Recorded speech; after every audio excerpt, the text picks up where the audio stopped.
La résurrection physique de Jésus-Christ est l'événement le plus important de l'histoire et prouve de manière irréfutable qu'il était bien celui qu'il prétendait être, le Fils de Dieu. La résurrection n'est pas que la preuve ultime de sa divinité, elle est aussi le sceau qui valide les Écritures, lesquelles ont annoncé la venue et la résurrection du Messie, ainsi que la confirmation de ce que Christ avait annoncé, qu'il ressusciterait le troisième jour. Jean 2, 19, 21. Marc 8, 31. S'il n'est pas physiquement ressuscité, alors nous n'avons aucun espoir de résurrection pour nous-mêmes. 1 Corinthiens 15, 13. Ni sauveur, ni salut, ni espoir de vie éternelle. Comme l'explique l'apôtre Paul, notre foi serait vaine et la puissance de vie de l'évangile serait anéantie. Notre destinée éternelle dépend de l'historicité de la résurrection.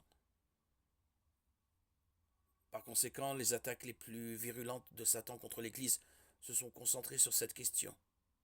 L'historicité de la résurrection physique de Christ a été étudiée et examinée à travers les siècles, sous tous les angles possibles, par d'innombrables érudits, théologiens, professeurs. Un certain nombre de théories visant à l'invalider ont été proposées, mais aucune preuve historique crédible n'existe pour aucune d'entre elles, alors qu'il y a beaucoup de preuves claires et convaincantes de la résurrection de notre Seigneur, Jésus-Christ.